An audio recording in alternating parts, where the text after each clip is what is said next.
In the year 1588, the King of Spain, Philip II, ruled an empire upon which the sun never set. His wealth flowed from the gold and silver of the Americas. His army was the best in Europe. He saw himself as the chosen instrument of God, a divine mission, and he faced one final obstacle: England. England, a small, isolated island nation led by Queen Elizabeth I, had dared to defy him. Not only had she embraced Protestantism, but she openly sponsored privateers, pirates like Francis Drake, who relentlessly plundered Spanish treasure ships. Philip resolved to end the rebellion, to restore Catholicism, and to crush Elizabeth forever. Philip dedicated the vast resources of his empire to a single, impossible task: building the Invincible Armada.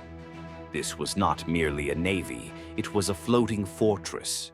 Over 130 ships carrying nearly 30,000 men and 2,500 cannons were gathered. Their mission was clear: sail up the English Channel, meet a massive Spanish army waiting in the Netherlands, and ferry them across to invade. This was more than a military campaign, it was a spiritual war. Inside England, panic was the immediate response. They had fewer, smaller ships and far fewer professional soldiers. The Protestant fate of England hung by the thinnest of threads. The two navies were built for entirely different goals. Spain's powerful, slow galleons were designed like floating castles, heavy, high, and meant for close combat where soldiers could board enemy ships. Their large cannons were secondary. The English, however, had smaller, faster ships, built for speed and maneuverability. Their advantage was firepower. They planned to keep their distance, use long-range guns, and avoid being boarded.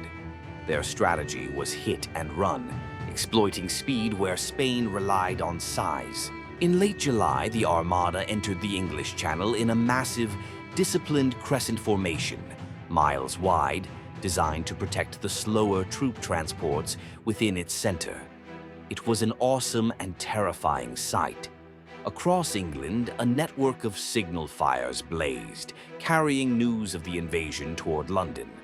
The English fleet, under Lord Howard and Francis Drake, sailed out from Plymouth to meet them, shadowing the massive Spanish force as it proceeded up the Channel. On land, Queen Elizabeth herself rode to the military camp at Tilbury to rally her land forces. It was there she delivered her most famous speech, solidifying her status as a legendary leader. She told her troops that while she had the body of a weak and feeble woman, she had the heart and stomach of a king, and of a king of England too.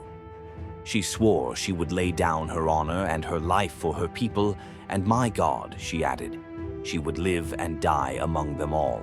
For days, the English harassed the slower Spanish formation. They used their superior speed to sail just out of range of the powerful Spanish close-range guns, firing into the massive, dense formation. Though the Spanish formation remained largely intact, the English forced them to use up critical ammunition.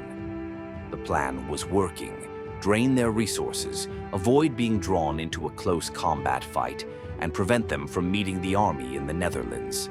The Spanish viceroy, the Duke of Medina Sidonia, led the Armada. But he was a man of land, not of the sea, and his communication signals were slow and confusing. They anchored off the French port of Calais, desperate to hear news of the waiting army.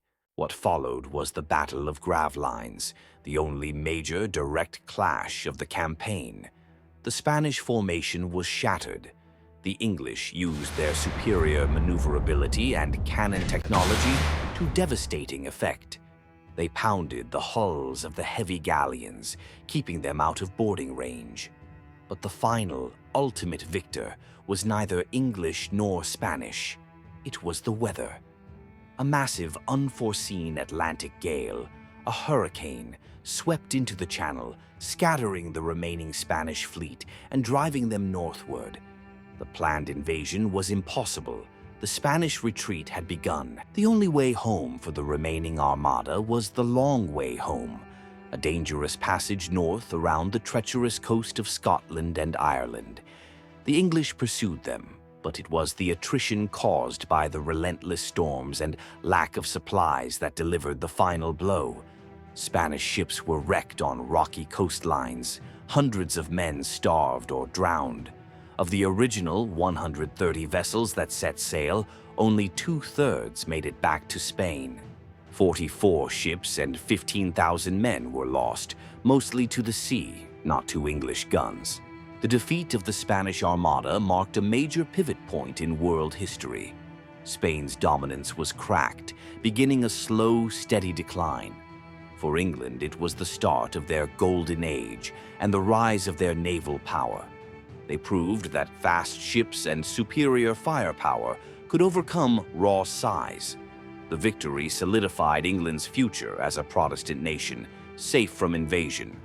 The battle for the English Channel was a clash of empires, but the true victor was the spirit of defiance, aided by the winds and tides of the Sea of Destiny.